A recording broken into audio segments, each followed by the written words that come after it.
Hello, folks. I'm Jeffrey Daugherty, the Christian Whistleblower. Just let me make sure my volume is turned up sufficiently for you. I think we're in good shape. So nice to be back with you. We are going to do a heavy Bible-focused teaching again today, and it just gets more and more amazing. I've been doing this now for 35 years, which is mind-blowing in itself. 35 years now of intense biblical study. Full time, people want to take me to task. How could you have over 100,000 hours? Well, just do the math. But over 100,000 hours of biblical study, 20 of those years in hardcore human religion, Protestant matrix, Stockholm syndrome, fear and guilt based religion. Now, going on 15 years, almost as much now in freeform spirituality and really seeking the truth. And today we're going to talk about something which is especially liberating to me and exciting to me, because it's something I've known in my meditations. It's something I've known in my studies. But when you actually see it graphically portrayed within the scriptures, it is amazing. Some people will read in some inferences from the shirt I'm wearing today. I just noticed that. But hey, that's all right. I just thought it was kind of a cute shirt. And here we go. We're going to talk today about Behold the Twin. And here today we see the genesis of the plan that is to, if Antichrist wins, and that's why I want you to subscribe to this channel. That's why I want you to share these videos. I'd also like you to share financially, but subscribe to the channel at the very least. Share these videos at the very least, because with your help, we can, I can, you can, we can defeat the plans of Antichrist. I know that sounds audacious, but we can and will defeat the plans of Antichrist. And basically the question is, am I going to do it with you? Or am I going to have to do it with someone else? I need your help. Subscribe, share, and if you can give financially, we'd really appreciate it, because I want to be able to do this 100% full time. Right now, it's not a possibility. That's what we are working towards. So let's get into the scriptures. I want to show you what we're talking about. I want to show you exactly where we're coming from. And I've shown you over and over how to study the Bible. I want to continue to show you how to study the Bible. That's part of what we're doing. And here we are in John chapter 20. And just by way of review, I do have my notes, of course. Just by way of quick review, we know that there's the disciples, there's 11 of them. And as yet, after the resurrection even, they had never heard nor seen, we saw in the original Greek, that Yeshua must rise from the dead. They'd never heard it spoken. They'd never seen it written. And remember, these guys spent at least 3 years with Yeshua every single day. He never taught them. He never showed them that he would rise from the dead.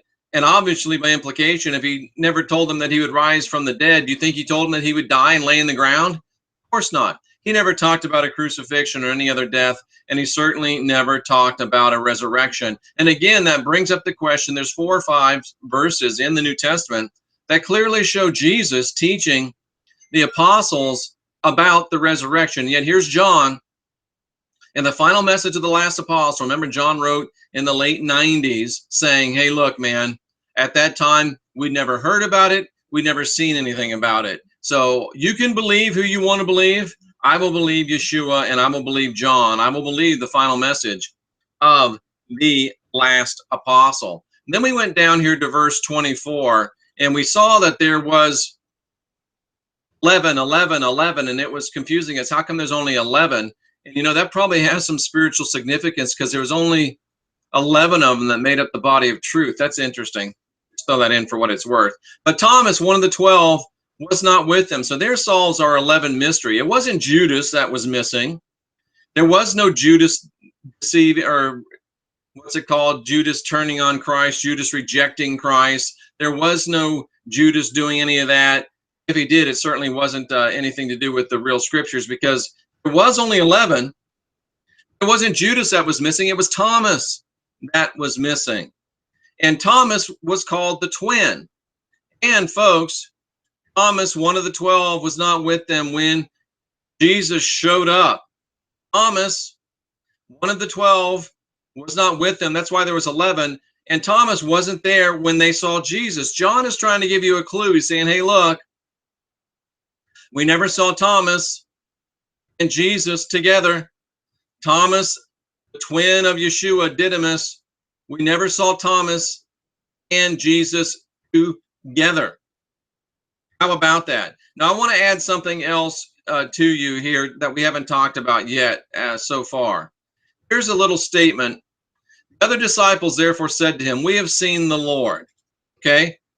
Now, we have seen the Lord. Are they saying that we have seen our Lord? They're saying we've seen this Jesus guy. And we know this because, remember, in Matthew 28, the greater part of the apostles, it said some of them doubted. Well, let's just show you, because I can hear the idiots right now, the crows cawing on the line. He just makes stuff up, blah, blah, blah. So let's go ahead and show you where it says that the very disciples themselves doubted. So Matthew 28,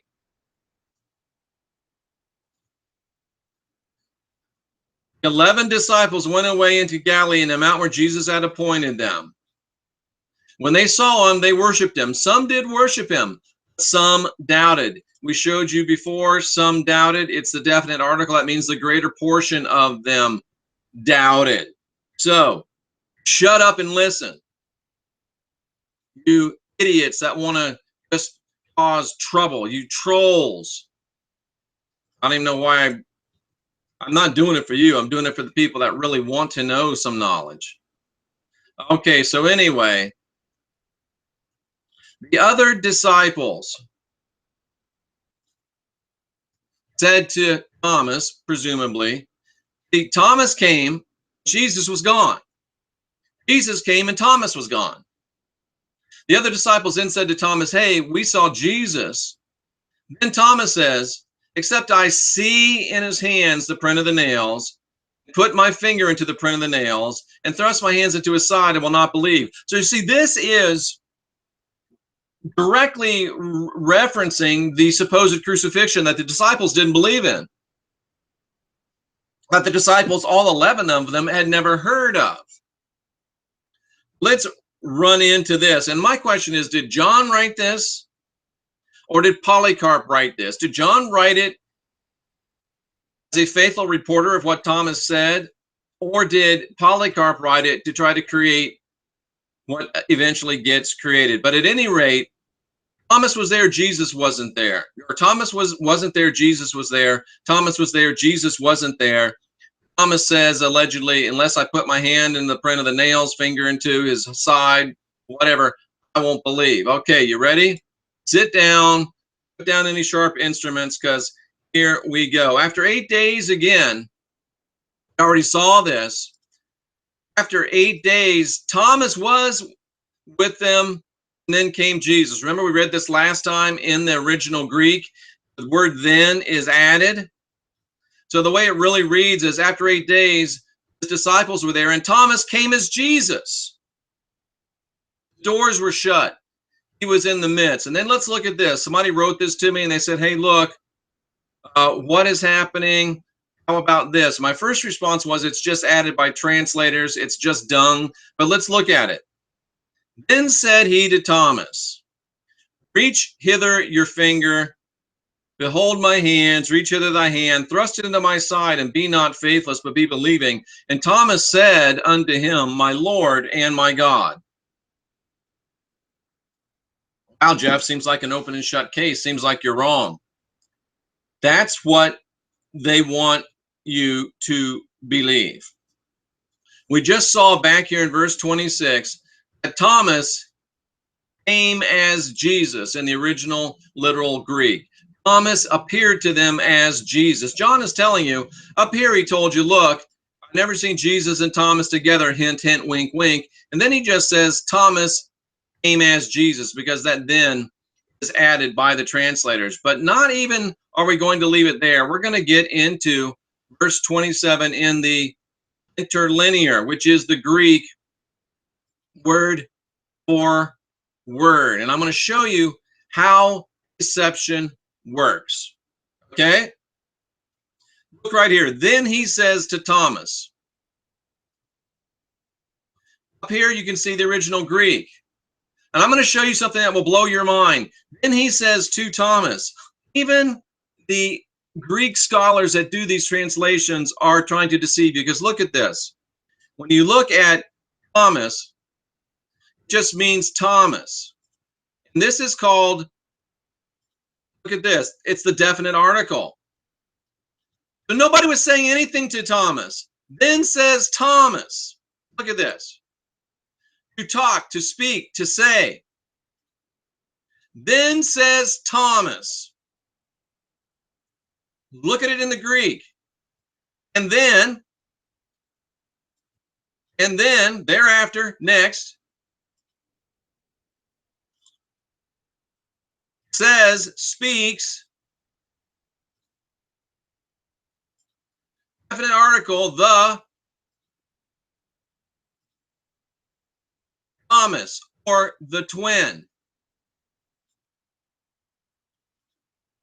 Then says Thomas the twin.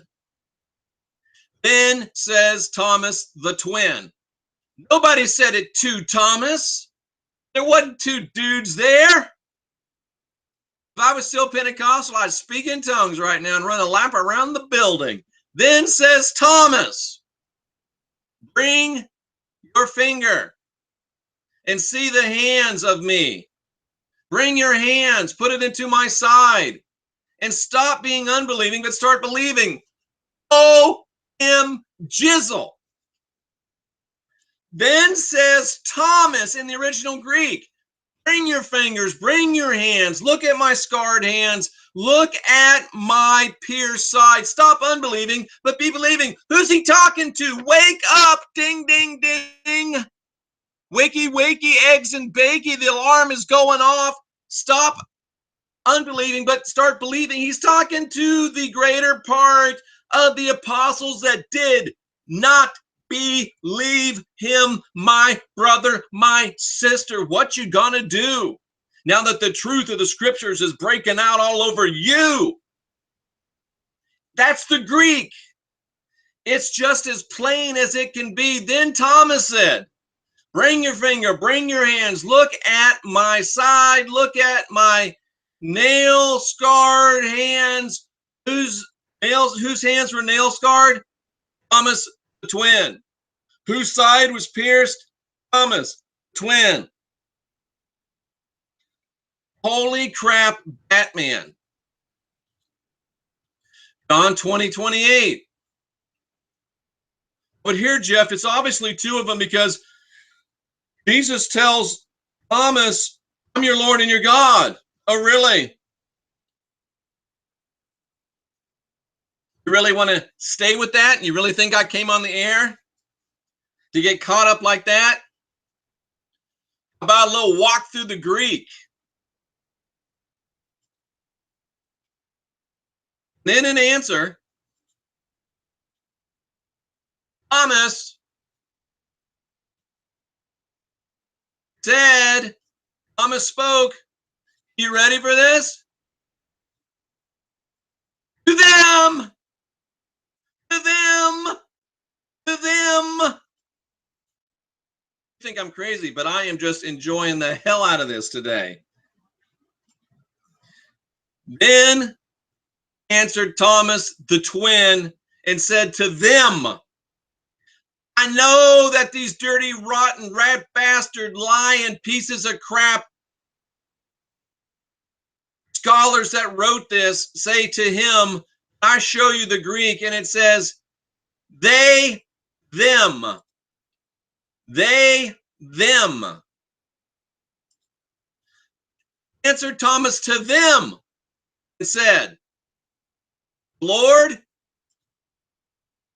I, not the Lord of me, as this shows in deceptive ways, the Lord I am, the God I am. OMG. Thomas answered and said to them, I am the Lord, I am the God.